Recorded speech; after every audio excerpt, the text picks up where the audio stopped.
Today on The Explainer, we're unpacking a truly wild story.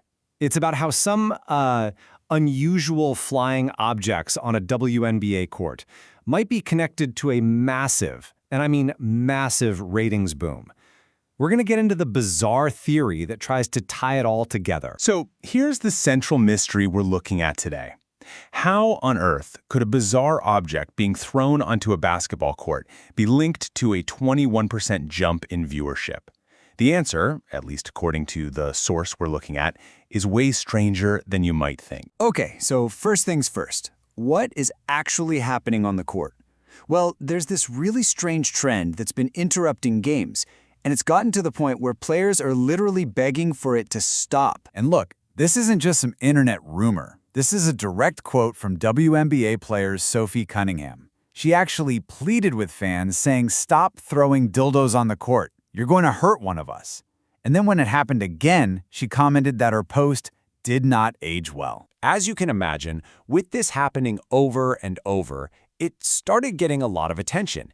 And the source commentary we're analyzing decided to give this whole series of events a very memorable name to frame what was going on. They started calling it Dildogate.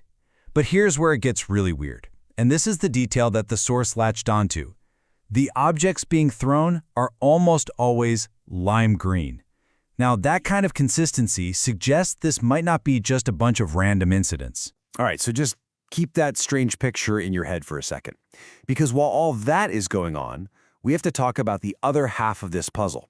At the exact same time, the WNBA is seeing this absolutely remarkable surge in its TV ratings. And get this, WNBA viewership is reportedly up a staggering 21% from the previous year. For any professional sports league, a jump like that is it's huge. And to put that 21% jump into perspective, the source we're looking at highlights this comparison. The average WNBA game is reportedly pulling in more viewers than CNN does in primetime. Think about that for a second. So, how in the world do you connect flying green objects with a 21% ratings jump? Well, this is where the source rolls out its big and very controversial theory. It's an explanation they call a psyop. The entire argument really hinges on this one term, psyop. It's what the source uses to describe a psychological operation, a kind of secret effort to secretly manipulate events and shape what the public thinks. So here's the psyop theory in a nutshell. The source is basically speculating that people aren't tuning in for the basketball itself. Nope, they're tuning in for the controversy.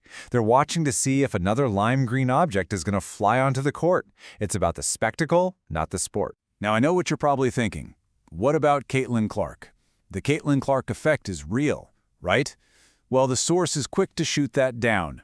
They claim that even if you take out all the games featuring her team, the Indiana Fever, the viewership numbers are still high enough to beat the cable news competition they talked about. So you have to ask yourself, why would anyone even come up with a theory this wild? Well, their final argument, the whole basis for this idea, is rooted in a much broader and frankly much harsher critique of the WNBA as a product. See, this psyops theory, it doesn't just exist in a vacuum. It's built on the source's core belief that the WNBA is, and these are their words, boring and just bad basketball.